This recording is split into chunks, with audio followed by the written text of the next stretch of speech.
Buenas noches, ¿me escuchan bien?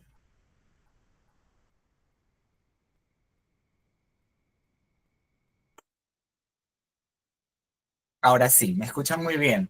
Ok, buenas noches. Quiero pedirle disculpas porque pudimos entrar un poquito tarde. Vamos a poder resarcir esos minutos con nuestra clase el día de hoy. Voy a empezar a proyectar.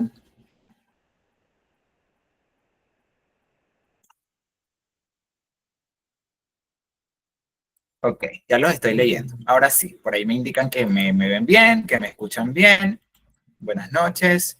Veo algunos nombres nuevos que a lo mejor ya estaban en nuestras clases pasadas, sin embargo, estoy viéndolos por aquí por primera vez. Para mí es un placer, como siempre, compartir con ustedes en esta clase, en este curso de psicología educativa. Hoy quiero que podamos también recordar y repasar un poquito de eso que hemos aprendido en nuestras últimas clases, pero también es importante que podamos pasar un rato ameno en esta clase, que podamos aprender en este curso. Así que, como siempre, preparen sus apuntes, donde ustedes puedan anotar, donde puedan guardar esas cosas que van surgiendo también dentro de nuestra clase y de nuestro curso. Porque recuérdense que nuestro aprendizaje se va dando. Realmente es una construcción del aprendizaje.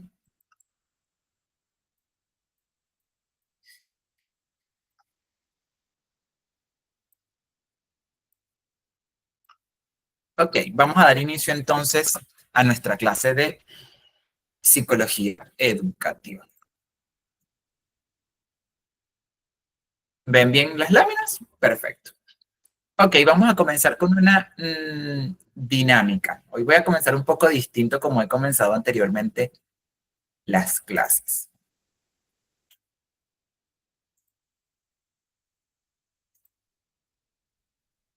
Ok, vamos a repasar. Recuérdense que estamos en este curso de psicología educativa. Bueno, yo soy el licenciado Wilder Cuicas. Para los que no me conocen o están entrando por primera vez quizás el día de hoy por alguna recomendación. Bueno, un gusto saludarles. Para mí es bien importante y bien ameno poder compartir conocimiento, pero que también sea un conocimiento clave, un conocimiento que podamos aprender juntos y por eso voy a ver su feedback. Vamos a repasar un poquito lo que sucedió en nuestra última clase.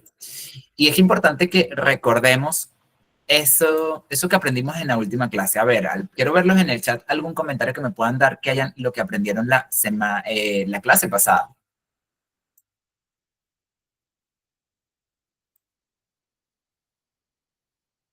A ver, los estoy leyendo por aquí. ¿Quién me recuerda de qué era nuestra última clase? ¿De qué fue? ¿De qué trató? Por aquí escriben de la teoría del desarrollo cognitivo y socioemocional. Aprendimos sobre la comunicación y el apoyo. Desarrollo cognitivo. Ok. Comunicación educativa también, importante. De hecho, creo que hoy vengo con mucha expectativa sobre eso, porque he estado leyendo muchísimo más sobre eso de la comunicación educativa, sobre la comunicación didáctica también efectiva. Muy bien. En la clase pasada hablamos sobre eso, sobre la comunicación educativa, hablamos, mm, hablamos sobre varios puntos, también hablamos sobre algunas teorías importantes. Ok. Desarrollo psicosocial, hablamos de dos teorías. ¿Quién me recuerda de qué teorías? Teoría de Piaget y teoría de Eric Erikson. También conversamos en la clase pasada. Muy bien. Ok. Bueno, vamos a pasar a nuestra siguiente fase. Entonces ya veo que ya recordamos un poquito de lo que hablamos, de esas de esas teorías que nos hablan de ese desarrollo evolutivo y cómo se da el aprendizaje y la importancia de que nosotros podamos entender cada etapa para también utilizar las mejores estrategias, la mejor comunicación. De hecho, vamos a hablar un poquito porque le vamos a dar otra perspectiva y otra vuelta, por decirlo así, a estos de psicología educativa, porque hoy vamos a hablar de una clase bien interesante. Ok, sí, puntos muy importantes por aquí. Ok, vamos a pasar entonces a nuestra siguiente lámina. Vamos a conectar, vamos a conectar. Y para eso Para conectar, quiero que para conectar, quiero que hagamos lo siguiente. Para conectar, vamos a hacer una dinámica virtual. Ok. Para conectar, vamos a hacer esta dinámica. Y como se dan cuenta, en nuestro Met, ¿verdad? Tenemos distintas emojis. Y hoy vamos a utilizar 3 tipos de emojis para ver qué piensan ustedes sobre este tema que vamos a hablar el día de hoy. Y vamos a tener 3 opciones, es decir, en su chat, cuando yo les refleje la pregunta, ustedes tienen 3 opciones para saber sus opiniones. La primera es, si colocan manito arriba, quiere decir que ustedes se sienten optimistas, de acuerdo, o si les gusta la idea de la inclusión. La número 2, carita pensando, si tienen dudas, preguntas o si están reflexionando sobre la inclusión. Y manito abajo si tienen alguna preocupación o si sienten que la inclusión presenta desafío. ¿Ok? Ahora bien, la pregunta es la siguiente. ¿Cómo te hace sentir la idea de una educación inclusiva y adaptada a las necesidades de cada estudiante? A ver, pensemos. ¿Cómo les hace sentir la idea de una educación inclusiva y adaptada a las necesidades de cada estudiante? Si están de acuerdo, manito arriba. Si se sienten optimistas con ese tema, si les gusta la idea, carita pensando, si están reflexionando, si tienen dudas, o manita abajo si tienen alguna preocupación o si sienten inclusión sobre los desafíos. A ver, quiero verlos.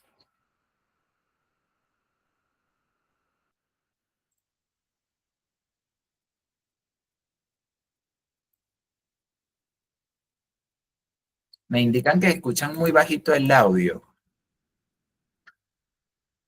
¿Alguien más me puede comunicar si también escucha bajito o solamente...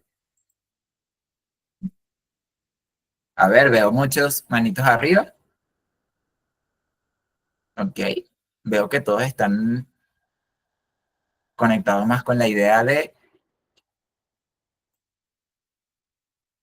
sentirse optimistas y estar de acuerdo. Ok. Muy bien. Vale. Vamos a pasar entonces a nuestra siguiente lámina. Gracias por ese feedback, es bien importante y bien interesante. De hecho, estaba leyendo hace días sobre la comunicación didáctica y es bien importante ese feedback que se da en la comunicación didáctica, ya que nosotros en nuestro rol como docentes, como facilitadores, aún como psicólogos, porque yo creo que también los psicólogos de una u otra manera nosotros también educamos dentro de nuestra consulta, de nuestras esferas, de nuestro rol, de nuestras funciones. Y bien interesante que nosotros podamos entender si esa comunicación está llegando, porque recordemos lo que hablábamos en las clases pasadas, sobre comunicar, sobre transmitir esa información y cómo nosotros también creamos espacios para que se dé ese puente de información y para que se dé esos espacios donde el estudiante también pueda realmente aprender. Ahora bien, tenemos un reto bien interesante y es esa idea de la inclusión en el aula. Nuestra tercera clase se llama Atención a la diversidad y necesidades educativas especiales. ¿De qué se trata esto? La atención a la diversidad y necesidades educativas especiales se refiere a un enfoque educativo que reconoce y valora las diferencias individuales de los estudiantes.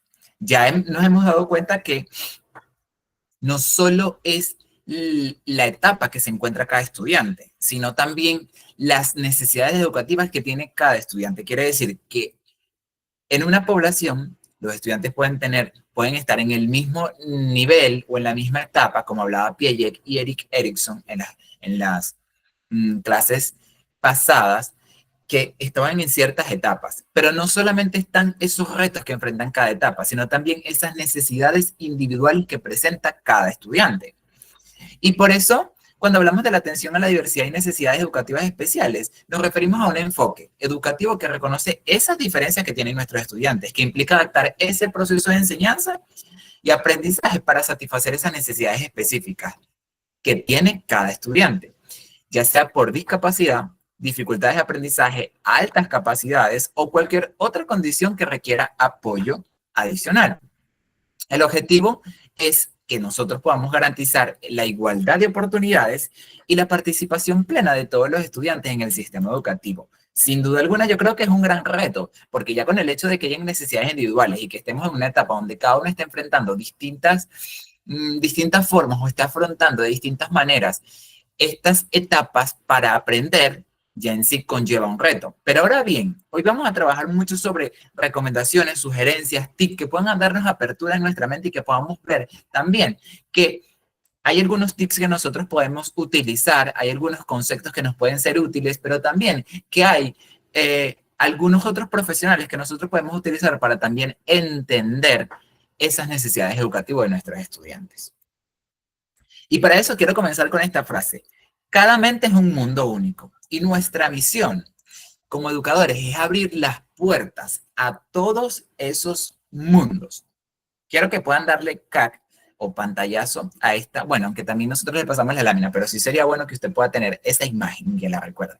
Cada mente es un mundo único y nuestra misión como educadores es abrir esas puertas a todos esos mundos. Creo que tenemos un reto, pero también tenemos una oportunidad. Ahora bien, ¿qué son las dificultades de aprendizaje?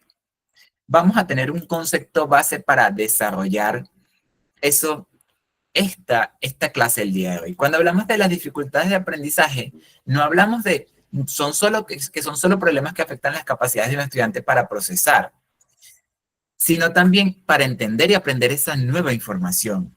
Y como dice esa frase que tenemos ahí abajo, no están relacionadas con la inteligencia del estudiante, sino con diferencias del procesamiento cognitivo. ¿Cómo explicamos eso o cómo entendemos eso?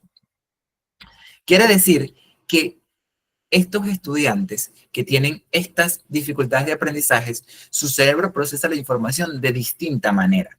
Por eso hablábamos de que cada mente es un mundo. Nosotros podemos abrir esa puerta. Pero es importante entender, primero identificar esas necesidades que tienen nuestros estudiantes para entonces después poder abordar. Ahora bien, vamos a hablar un poquito de esos tipos comunes de dificultades de aprendizaje con las que nosotros no podemos topar. En primera instancia tenemos dislexia. ¿Qué es la dislexia? Es esa dificultad para leer y escribir correctamente.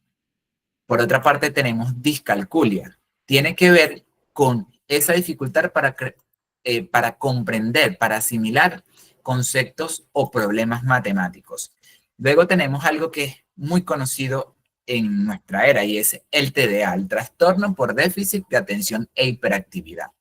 Y básicamente es la dificultad para concentrarse, seguir instrucciones y completar tareas. Y por último tenemos los trastornos del lenguaje. Eso lo podemos visualizar, observar, porque son dificultades en la expresión y comprensión verbal. Muchas veces tenemos esos estudiantes que no comprenden eso que les estamos diciendo, no asimilan bien esa información y muchas veces tampoco saben expresar eso que han aprendido o tienen eso dentro y no saben expresarlo. También en psicología, de hecho, lo relaciona mucho también con esa educación emocional que muchas veces no sabemos expresar. En este caso tiene que ver más con conceptos ya sea de lenguaje, matemáticos, procesamiento de información. Ahora bien, pasamos a nuestra siguiente pregunta. ¿Cómo identificar a los estudiantes con dificultad de aprendizaje? Y aquí quiero que hagamos una pausa. ¿Por qué?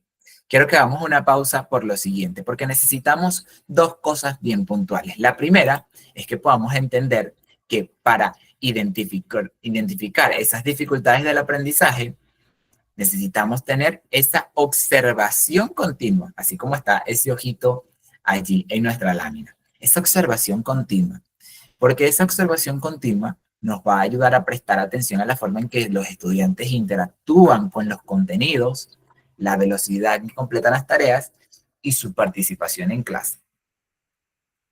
Hay que tener un ojo muy clínico, muy agudo de una u otra manera. ¿Por qué? Porque también, por otra parte, no todo es una dificultad de de aprendizaje o que nuestro cerebro no esté procesando correctamente la información. Me refiero a que a nivel cerebral hay alguna dificultad.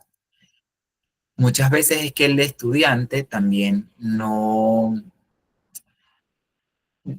ha adquirido quizás algunas competencias necesarias para poder asimilar los contenidos que nosotros tenemos o que su ritmo es un poco lento también, entonces hay que estimularlo. Por eso es importante la observación. ¿Por qué les digo esto? Porque pasamos al segundo factor y es esa evaluación diagnóstica que ya se hacen, donde ya se hacen, realizan pruebas formales y o entrevistas con especialistas para evaluar las áreas de dificultad. En este caso puede ser con un psicopedagogo, con un psicólogo educativo, con uno de esos dos profesionales, ya que en este caso ya ellos van a hacer unas pruebas distintas que nos van a ayudar a entender o a diagnosticar o a dar exactamente con esa necesidad educativa, porque ellos dos son los profesionales calificados. Ahora bien, ¿qué señales debemos observar? En primera instancia, si hay un bajo rendimiento académico a pesar de un esfuerzo significativo, si vemos que ese estudiante se está esforzando, esforzando, esforzando, pero tiene un bajo rendimiento, no logra las competencias, no logra alcanzar, no logra esos objetivos. Por otra parte, también sería importante que podamos observar esas dificultades para seguir instrucciones o comprender conceptos básicos. Eso puede ser una señal.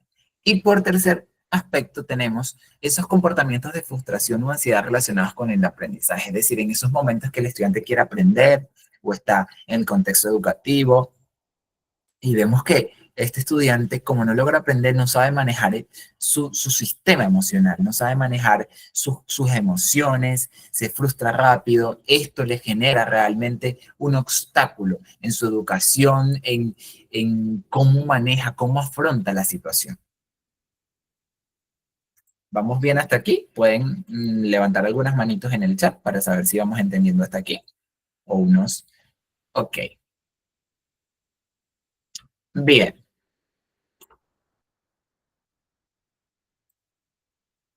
Ahora bien, vamos a ver cuáles son esas estrategias para apoyarnos a estos estudiantes, ya que realmente nosotros podemos detectar como docentes, podemos detectar algunas cosas, pero necesitamos entonces ese apoyo de los especialistas. Y mientras eso sucede, determinan realmente qué puede estar pasando. Nosotros también tenemos algunas estrategias que podemos ayudar, para poder apoyar a estos estudiantes. Y tenemos, en este caso les voy a explicar cuatro. El primero es el uso de material visual y táctil. Ayudar a los estudiantes con dificultad de lectura o escritura usando imágenes, gráficos y otros recursos visuales. Es importante que nosotros podamos entender que podemos aprender de muchas maneras.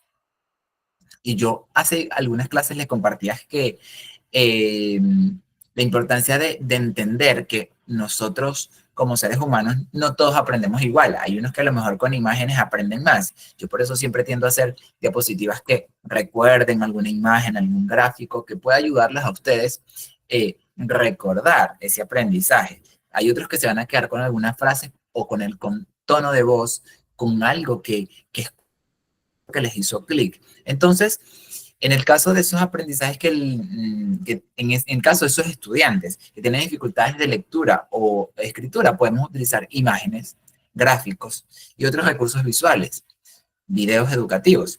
Por ejemplo, algo bien interesante que estaba leyendo hace días y tenía que ver con esa comunicación didáctica. Y la comunicación didáctica se da de dos formas, se da tanto de forma directa, que puede ser esa que se da en una conversación, en un interrogatorio, en una charla, en una clase, donde nos vemos cara a cara.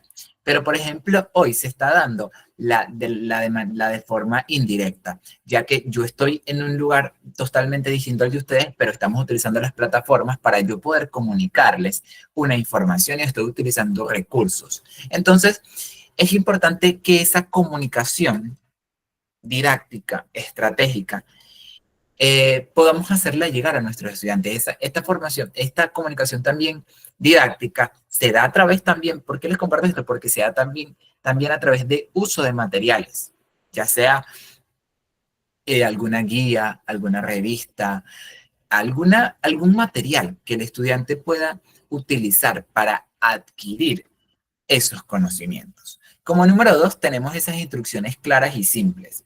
Dar instrucciones paso a paso y comprobar que los estudiantes las entienden. Yo siempre hago algo, por ejemplo, a nivel de psicología, cuando estoy enseñando a algún paciente, cuando estoy también enseñando a algún estudiante en esta línea de lo que es mi abordaje y mi área de experiencia. Yo lo que hago es explico paso a paso y luego hago que el estudiante me explique lo que yo le expliqué. Valga la redundancia, con mucho explico y explicar.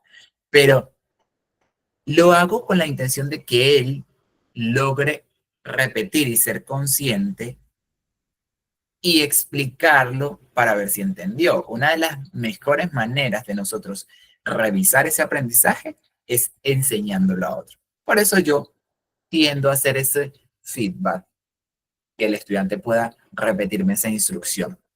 Y si vemos que la instrucción es muy compleja, poder distribuir esa instrucción, ya sea en números, en puntos, en colores, en figuras, es importante. Ok, la siguiente es el tiempo adicional. Para este tipo de estudiantes que tienen necesidades educativas, necesitamos permitir más tiempo para completar estas tareas o exámenes. Entender que su necesidad educativa lo hace requerir un poco de más tiempo. Y por último, tenemos ese trabajo en grupos pequeños que pueda socializar, asegurar que el estudiante también reciba atenciones individualizadas fuera, pero también que pueda trabajar de manera más intensiva, para que pueda trabajar de manera más intensiva con el contenido. Entonces, esos trabajos de grupos pequeños externos también lo van a ayudar a asimilar, ya que a lo mejor, por ejemplo, si el estudiante tiene un ritmo lento de ese procesamiento, entonces va a requerir muchísimo más tiempo. Quizás no dentro de nuestras aulas, porque muchas veces no tenemos esos espacios, pero sí hacer esa recomendación a los papás o aún dentro del contexto educativo, a lo mejor no dentro de nuestras aulas, pero sí dentro de otras áreas especiales que hay en los centros educativos, como por ejemplo psicopedagogía, para que puedan ayudarlo y estimular más ese aprendizaje que se está dando en nuestro estudiante. Ahora bien, inclusión educativa y adaptación curricular. Bien interesante, porque muchas veces no estamos tan preparados para adaptar todos nuestros contenidos. ¿Por qué es importante? Cuando hablamos de la inclusión educativa, hablamos de eso que implica que todos los estudiantes, independientemente de sus capacidades o discapacidades, tengan las mismas oportunidades para participar y aprender en el aula. Esta idea no solamente busca integrar a los estudiantes con dificultades, sino fomentar un ambiente diverso, respetuoso para todos. Bien importante en esto, quiero hacer un comentario bien interesante sobre esto. Y yo creo que muchas veces cuando tenemos un estudiante que tiene alguna necesidad y es visible, yo creo que también es importante fomentar el tema de la conciencia sobre esos trastornos, por ejemplo, de neurodesarrollo, esos trastornos de dificultad de aprendizaje, porque eso también fomenta la empatía con el resto del grupo, enseñar a nuestros estudiantes también que hay otros que perciben el mundo de forma distinta, que no lo perciben como nosotros. De hecho, el día de hoy es el Día Mundial de la Conciencia sobre el autismo. Entonces, no solamente el día de hoy, sino que nosotros podamos hacer en nuestras planificaciones también espacios para eso, no solamente porque sea un tema o porque sea una fecha, sino también hacer espacios para eso, para quien no tiene esta necesidad educativa, también comprenda que hay otros que ven el mundo distinto y que necesitamos también entonces nosotros proveer esos espacios y eso también se hace desde esa educación y fomentar esta conciencia sobre estas necesidades educativas. Ahora bien, ¿qué principios podemos utilizar que sean claves para la inclusión educativa? Voy a compartirles tres. El primero es que el acceso a la educación de calidad. Todos los estudiantes tienen derecho a recibir una educación de calidad adaptada a sus necesidades. Número dos, Una participación activa. Los estudiantes que tienen necesidades educativas deben ser parte activa del proceso de aprendizaje, independientemente de sus habilidades. Por eso les digo que es importante nosotros crear esos contextos. Y recuérdense que hace días hablábamos de que nosotros no solamente transmitimos información, sino que también creamos esos puentes, esos espacios para que nuestros estudiantes aprendan. Entonces, allí donde la inclusión educativa y esa adaptación curricular es sumamente clave. Y por último, tenemos la adaptación curricular, y es hacer esos ajustes como docentes para asegurarnos de que todos los estudiantes puedan acceder al contenido y participar de manera significativa en el aprendizaje. Y existen dos tipos de adaptaciones. Le voy a compartir la primera, y es adaptaciones metodológicas. Cuando hablamos de los tipos y hablamos de las adaptaciones metodológicas, hablamos de esos cambios en la forma en que se enseñan. Ejemplo, el uso de tecnología como audiolibros para estudiantes con dislexia, ya que ellos suelen confundir las letras, entonces vamos a ponerles entonces el libro de forma que puedan escucharlo. O recomendarle también que hagan eso, porque va a ser una forma de que este estudiante también pueda aprender y asimilar ese contenido.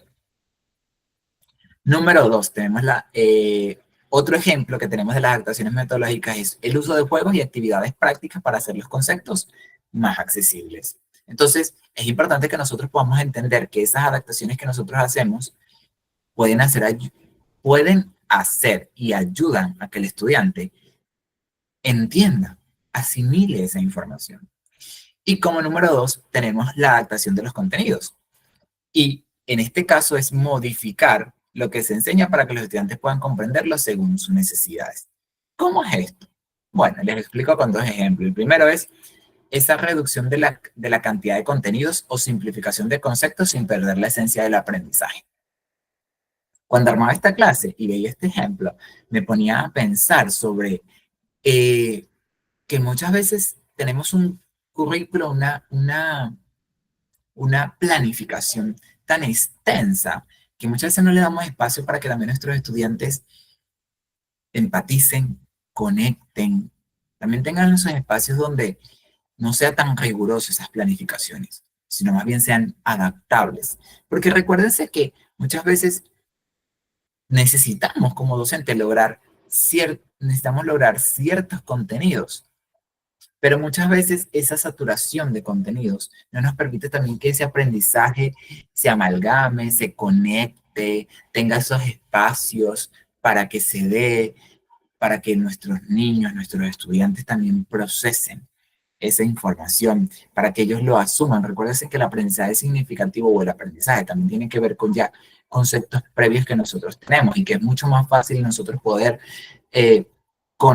cuando conectamos una información nueva que aprendemos, cuando adquirimos una nueva información, es mucho más sencillo cuando nosotros la conectamos con algo que ya tenemos. Por eso, en cada clase que nosotros hemos tenido, recordamos la pasada, recordamos también a veces de la anterior algunas frases que nos quedan para nosotros continuar construyendo lo que estamos aprendiendo en nuestro curso.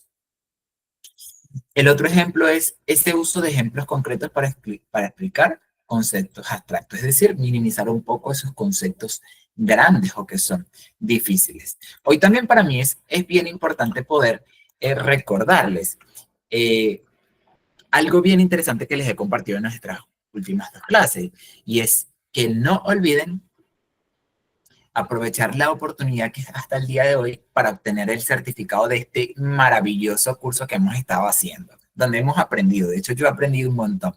Y recuérdense que obtener ese certificado puede fortalecer y fortalece tu currículum vitae para que tú logres ser esa persona más destacada en tu próximo trabajo. Y ya que has aumentado tus conocimientos y al obtener ese aval de la International Google Workspace for Education. Así que recuérdense esto, aprovechar esta oportunidad y obtener su aval, su certificado de GCAC, de nuestro gran instituto. Y bueno, desde ya lo pueden hacer. Recuerden que nuestra promoción es hasta el día de hoy. Lo pueden hacer desde 50 soles o 14 dólares americanos. Y bueno, la promoción está hasta el día de hoy. Así que vamos en nuestra mitad de curso y aprovechen de poder adquirir esta este aval para que tengan esa, no solamente el conocimiento, sino que también ustedes puedan demostrar que ustedes adquirieron todos esos recursos. Y bueno, definitivamente ser un profesional altamente competitivo en el mercado tiene que ver con esos avales que nosotros tenemos, no solamente a nivel cognitivo, sino también esas certificaciones que nosotros podemos demostrar.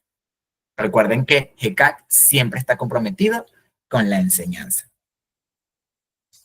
Ahora bien, para dar más continuidad a nuestra clase, es importante también ahora hablar un poquito de esas estrategias para la inclusión efectiva.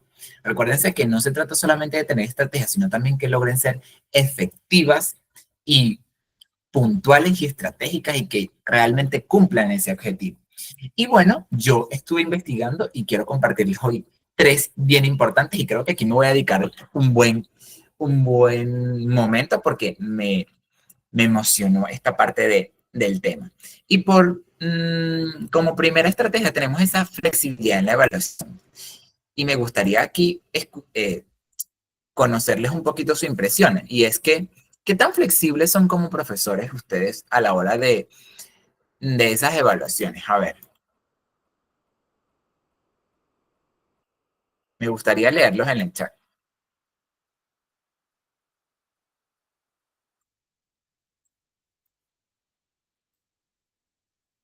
¿Qué tan flexibles son a la hora de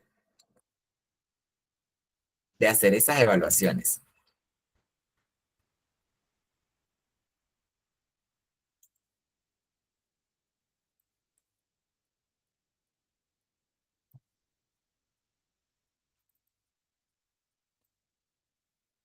A ver, con esquemas, no puedo verlo compartido. Por ahí me ponen. Proceso y resultado y evalúo para que se sienta capaz de su respuesta. Ponerse en el lugar de ellos. A ver, eso me parece interesante, ponerse en el lugar de ellos. Pero habla en línea general, ¿qué tan flexibles somos con nuestras evaluaciones?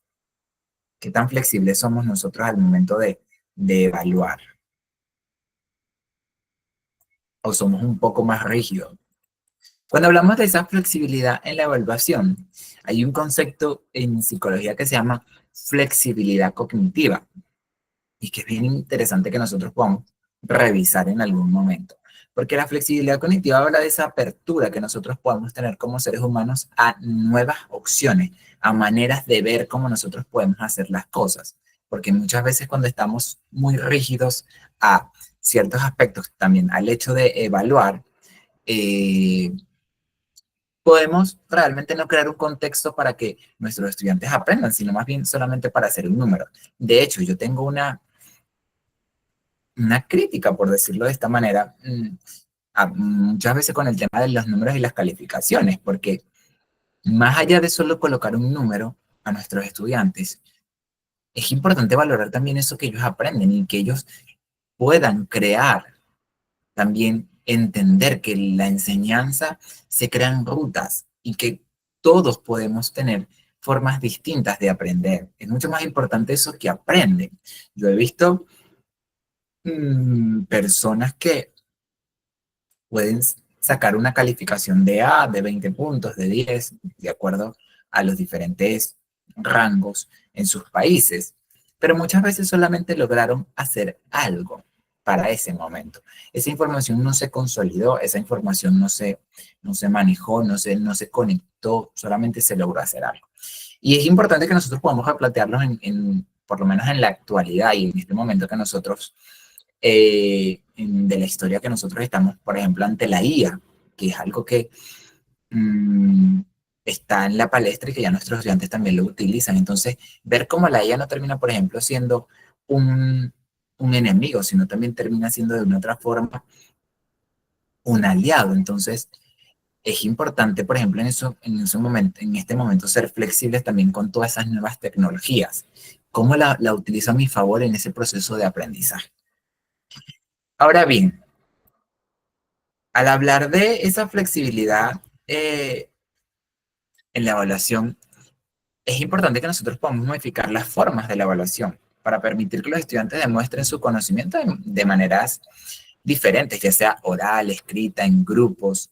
Es importante, de hecho, a mí me gusta muchísimo que nosotros como profesores seamos sumamente creativos, que nosotros podamos siempre desarrollar distintas formas para que el aprendizaje se dé, porque quizás ya el tema está, ya está definido, ya hay teorías, ya hay conceptos, pero el asunto es como nosotros como docentes eh, utilizamos esta creatividad y esos recursos que tenemos a la mano para nosotros poder generar esos espacios.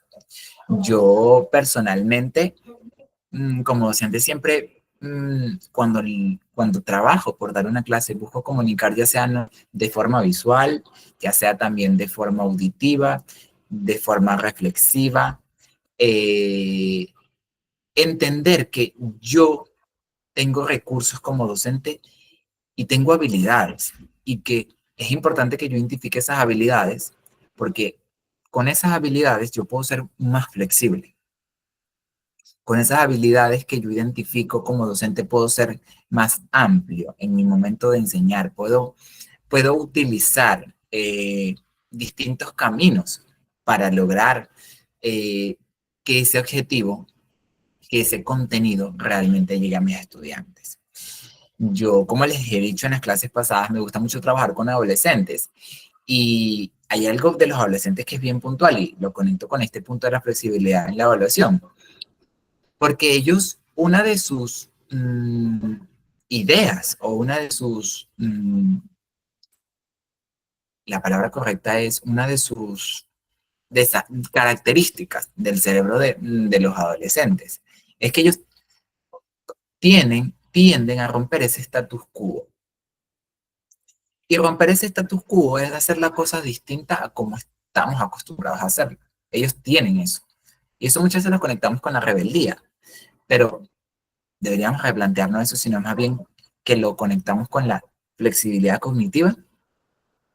Si nosotros como docentes también utilizamos esa flexibilidad cognitiva y rompemos ese status quo, si utilizamos eso que citábamos en algunas clases de ser esos docentes que generamos ambientes para que nuestros estudiantes aprendan con nuestras palabras, con nuestras acciones, con cómo los hacemos sentir, con cómo validamos sus emociones, validamos también sus ideas, le damos oportunidades para que ellos se desarrollen, para que ellos se expresen, para que ellos creen también. Porque es importante recordar que estamos ante la generación más creativa de la historia. Entonces, si nosotros conocemos esos conceptos, los consideramos, también va a ser bien interesante que nosotros podamos entonces ponerlos en práctica, por lo menos para ser mucho más flexibles.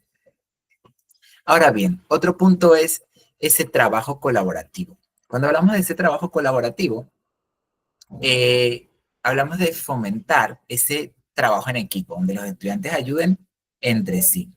Hay una frase que leía mientras investigaba y desarrollaba esta clase y es que colocar a esos estudiantes que muchas veces se suelen desarrollar de mejor manera, tienen, por decir, más amplitud, dominan más algunos temas, colocarlo con algunos que no, porque eso va a representar un reto para ese estudiante eh, y también lo va a ayudar a él a crecer y a desarrollar otra nueva habilidad.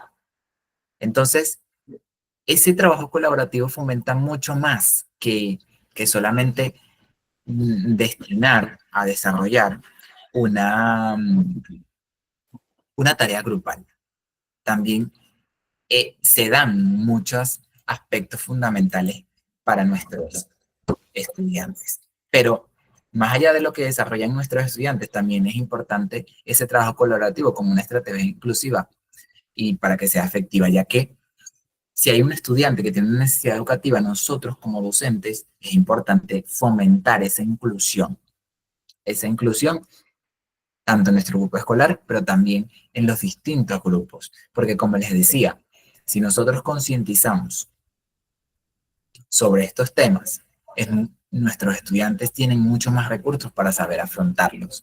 Muchas veces se convierte en un reto porque no conocen, desconocen cómo cómo manejar ese compartir y entender a mi compañero, que a lo mejor no procesa de la misma forma que yo la información.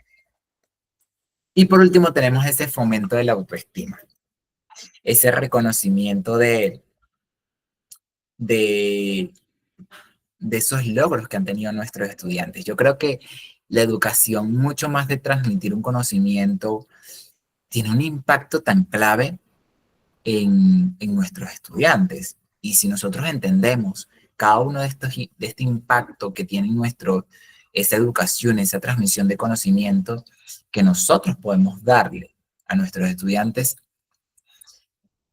podemos amplificar ese impacto que nosotros podemos darle a nuestros estudiantes. Es importante que nosotros como docentes nos aseguremos de que nuestros estudiantes, de esos estudiantes con dificultades, se sientan valorados, comprendidos por sus compañeros y maestros. Yo creo que les compartí hace un par de clases y voy a recordarlos porque muchas veces no solamente hay necesidades educativas, también hay necesidades emocionales. Yo un momento estuve trabajando con unos adolescentes y tuve que darle aquí, por ejemplo, en mi país, en Venezuela, es un laxo, que es un tiempo. Y tenía que manejar unos contenidos. Bueno, yo tenía mis 3 contenidos y estaba trabajándolos con ellos, con los adolescentes, pero mi ojito clínico sí me hacía ver que habían cosas, habían aspectos que los estudiantes tenían. Entonces yo intencionalmente empecé a trabajar en esos aspectos como por ejemplo atención, ser escuchados, que ellos pudieran expresar sus opiniones libremente. Y de esa manera yo generé un ambiente para también desarrollar el contenido que yo necesitaba, porque yo necesitaba que ellos me escucharan, necesitaba su atención. Y lo que hice fue devolverles esa atención y tener también esos espacios, esas conversaciones que yo mmm, identifico como conversaciones bien saludables e interesantes, o conversaciones también diagnósticas, donde podemos ver a nuestros estudiantes y entenderlos un poco más, ser intencional en eso. Yo recuerdo que yo tenía un grupo de como 12 o 15 estudiantes, entonces en las clases me di un tiempo para conocerlos, para conectar, y siempre buscaba que ellos participaran, más allá de yo explicarles una clase. Cada clase tenía una dinámica, cada clase tenía una participación donde ellos o leyeran o donde ellos dibujaran, donde ellos tuvieran una participación activa en el proceso de enseñanza, porque quizás a lo mejor todo el contenido no les queda, pero si hay algo que ellos asumen. Por eso es muy importante esa retroalimentación. ¿Y por qué les hablo de todo eso? Porque al nosotros realizar eso como docentes, entendemos que nosotros también fomentamos esa autoestima, fomentamos ese autoconcepto, validamos también quién ellos son, reconocemos lo que están logrando. Y ese reconocimiento los ayuda también a ellos en este proceso de enseñanza educativa. Ahora bien, ¿cómo vamos hasta aquí? Me gustaría conocerlos por el chat un poquito, qué les ha parecido.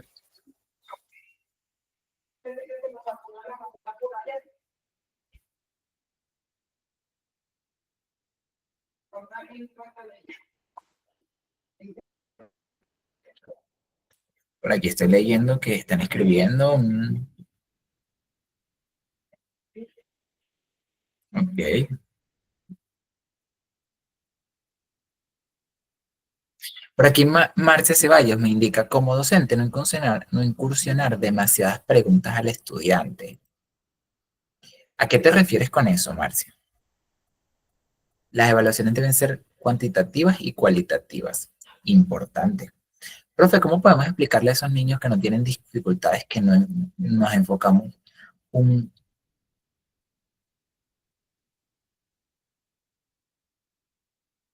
Ok, hay una pregunta. Voy a aprovechar de responder preguntas para luego finalizar. Profe, ¿cómo podemos explicarle a esos niños que no tienen dificultades que nos enfocamos más en ellos, en los que sí tienen dificultades educativas, porque a ellos les cuesta más y esas cosas sin que se vea exclusivo? Bueno, vuelvo y repito, yo te daría mi apreciación o te daría mi recomendación. eh, haz conciencia sobre eso. Por ejemplo, dedica una clase a recordar eso. Haz también póster, eh, afiches, visualmente que ellos vean sobre eso, sobre esa necesidad educativa. Genera una clase sobre eso para ayudarles a ellos comprender un poquito más. Claro, recuerda que también la edad, eso va, la edad y donde ellos están, eso va de una otra manera como a generar incidencias o va a hacer que quizás en un momento se les olvide si son niños muy pequeños, pero es importante recordarles eso. Yo creo que por allí, siempre estar como recordando por qué estamos haciendo eso y hacer conciencia. Como docente, el caso de evaluar a los estudiantes no solo ve lo correcto e incorrecto del resultado, también toma en cuenta el esfuerzo que hace cuando es evaluado y si cumple con sus asignaciones y toma atención en la clase. Más allá de poner una nota fríamente, lo encamina a seguir progresando. Suelo escribirle, se aprecia tu esfuerzo. Rocío Paich. Rocío ha estado muy atenta en nuestro curso. Muy bien, porque recuerden que la numeración es importante también acompañarla con un mensaje, con un feedback positivo para fomentar también esa autoestima. De hecho, también poder nosotros, si el estudiante no ha logrado muchas competencias en este caso, poder darle una retroalimentación del por qué. Eso también es bien importante. Dedicar ese tiempo para eso, porque esos pequeños espacios, esas conversaciones también generan eh, espacios y crean como que extiende más ese puente para nosotros poder aprender. Por aquí Mercedes coloca interactuar para comprenderlos y que se sientan confianza. Ok, ponga más empeño, pero para ellos deben conocerse las dificultades existentes, así es.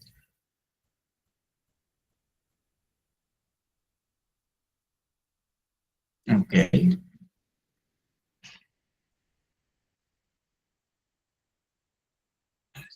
Alexa Garrido escribe, los educadores deberían realizar exámenes con preguntas de razonamiento, ya que les permiten verificar su conocimiento y actividades grupales permiten crear el debate entre los estudiantes. Sí, excelente, podemos utilizar Philly 66, mesa redonda también. Resaltar sus logros. Tengo un niño con TEA y toda esta clase me va a ayudar. Me encantaría que los maestros se capaciten, estudien y se empapen del tema y saber cómo trabajar con ellos. Gracias a Dios yo puedo hacerlo y puedo ayudar en casa y poder mandarle lista a la escuela. Claro, es un reto, porque es que recuérdense que tenemos un reto en un contexto educativo, eh, que los profesores tienen muchas necesidades.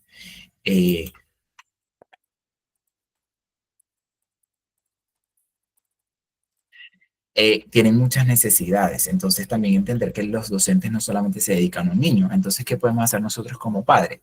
Nosotros también eh, enviar un poco esa información también, dar esa información. Si tenemos esa información, sacar también un tiempo para conversar con el profesor, con el maestro, con la maestra, y nosotros también comunicarle eso, también ayudarle un poco en eso, porque entender que el docente también eh, tiene muchos mundos, entonces eso también es un reto.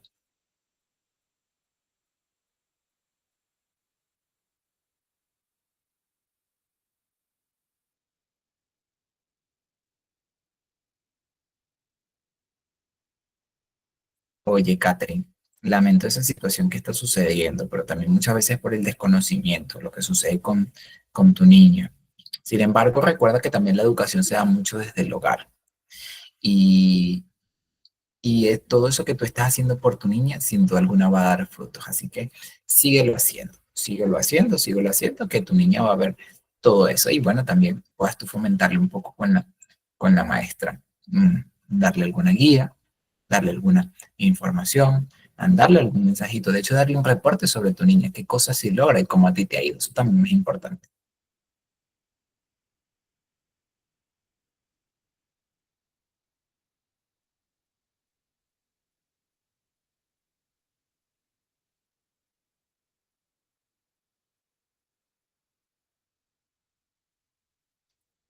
Ok.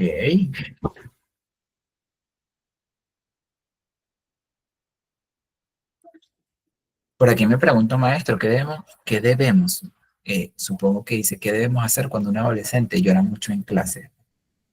Hay que evaluar, porque llora mucho en clase. Hay que evaluar. Sería bueno recomendarle que pueda ir al psicólogo o si hay un espacio en clases también, psicopedagogo, algún especialista con quien pueda hablar, o de hecho algún consejero, porque es interesante. De hecho, los adolescentes muchas veces sufren porque no entienden la etapa que está pasando. Por eso, yo por lo menos como especialista he desarrollado un proyecto para eso, para concientizar tanto a padres, educadores, como también a los mismos adolescentes, porque esa crisis evolutiva muchas veces ellos no las entienden. Si son niños pequeños por medio de cuentos, dice Claudia. Me encanta. Eso es bien, bien interesante. En el colegio de mi hija hay excelentes docentes que ayudan a muchos niños con problemas de discapacidad intelectual y buscan la manera de ayudarles para que avance como estudiante. Muy bien, Jennifer. Excelente. Veo que también ahorita hay mucha conciencia sobre eso. Verónica Montufar, en matemáticas, ¿cómo se puede hacer? Ya que las clases siempre son de repetición y ejercicio a diario, hacerlo más dinámico es un poco difícil. ¿Qué se debe hacer ahí? Buscar dinámicas en relación a eso. Y por lo menos la simbología, los colores, aunque es algo que tiene que ser repetitivo, pero por ejemplo, si es, supongamos, sumas, utilizar, por ejemplo, tiene que sumar 4 más 8 por decir una suma sencilla. Bueno, entonces dibujemos cuatro ranitas más 8 ranitas. Utilizar como esos dibujos también que ayuden al estudiante a que pueda ser un poco más interactivo. Habría también que evaluar cuál es la dificultad, pero eso también ayuda. Canciones también, para que él pueda entender cuál es la idea de tal operaciones matemáticas. Se les debe desarrollar la empatía y la conciencia, Claudia indica eso. Rocío Caicho indica, si antes de estar en esta capacidad siempre encamina tanto al que le hace bien sus asignaciones como al que tiene muchos errores y los anima a seguir practicando y les brinda apoyo, fomentar la autoestima en todos los alumnos, estimula su aprendizaje y se evita que se frustre. Claro que sí. Más allá de que evitar la frustración, yo creo que es enseñar a manejarla, porque de una u otra forma la frustración puede surgir. El asunto es cómo nosotros la manejamos. Debemos enseñar a nuestros estudiantes a que aprendan a manejar más bien esa frustración.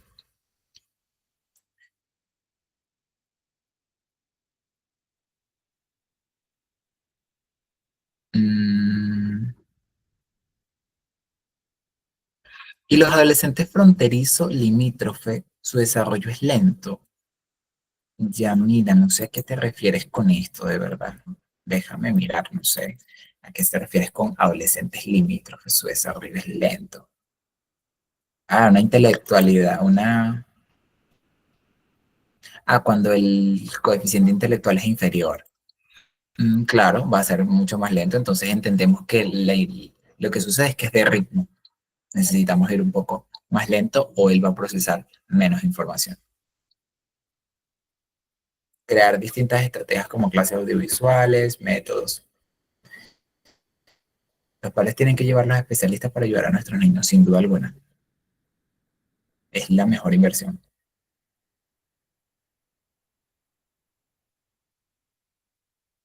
Marcia Ceballos, aquí está la intención de tu pregunta o la resolución de la misma.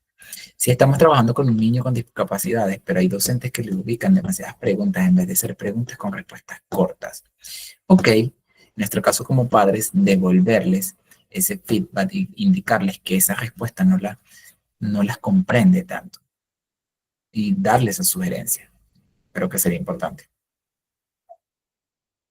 Si algún niño insulta a su profesora, ¿cómo se tiene que manejar? Brandon La Rosa González.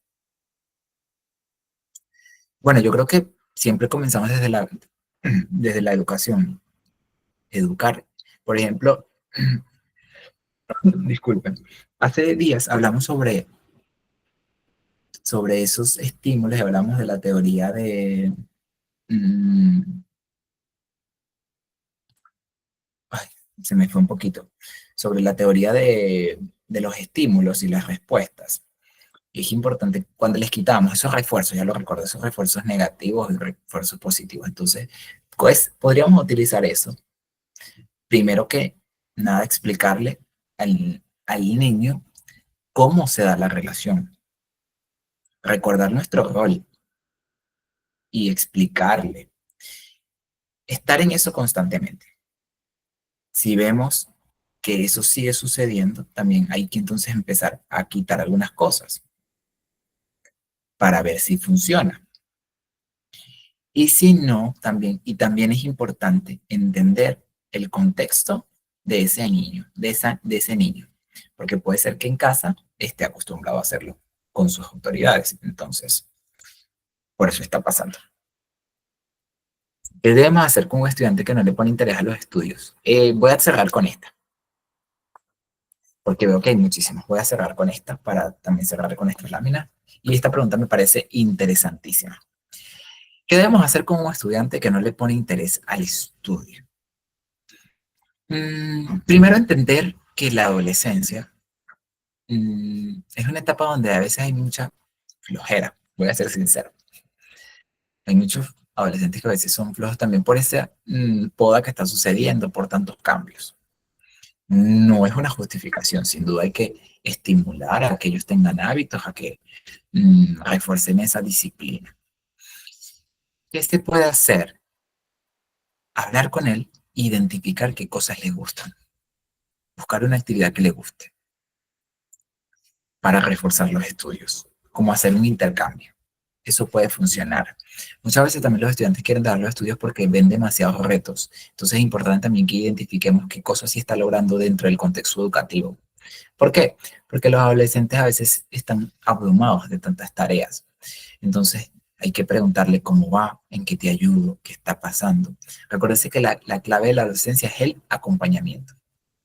Y ese acompañamiento muchas veces es muy rudo, porque ellos mejoran muchas veces con el tiempo, pero es importante ese acompañamiento. Es, la clave de la adolescencia es acompañar, y para acompañar hay que educarnos. Ok, para mí ha sido un placer acompañarles el día de hoy. Les voy a dar esta pregunta que me pareció interesante y un par de láminas también que les voy a mostrar después. ¿Cómo podemos asegurarnos de que todos los estudiantes, independientemente de sus dificultades, tengan las mismas oportunidades para aprender y crecer en el aula? Eso, una pregunta de reflexión. Y bueno, si quieren ver más contenido de alguna otra forma que siempre estoy creando en redes sociales, me pueden seguir en cualquiera de las redes como Psico Wheeler Wicas, ya sea en Facebook, en Instagram, en Tweet y en TikTok. Por cierto, en Tweet voy a subir, al finalizar la clase, voy a subir un hilo con algunas frases bien importantes de lo que aprendimos el día de hoy. Y como siempre, recuerden que, termino con esta frase, la inclusión educativa no es un favor que se hace, es un derecho que se reconoce, es un derecho. Entonces, esa inclusión puede ser difícil, pero no es un favor que le estamos haciendo a nadie, es un derecho que necesitamos reconocer. Y gracias por su atención. Para mí ha sido un placer compartir con ustedes. Nos vemos el próximo viernes para nuestra cuarta clase. Vamos a seguir aprendiendo muchísimo. Para mí ha sido un gusto el día de hoy y ese feedback tan rico que disfrutamos el día de hoy. Que tengan el resto de buena noche, que puedan descansar, que asimilen esta información y nos vemos el próximo viernes a la misma hora. Chao.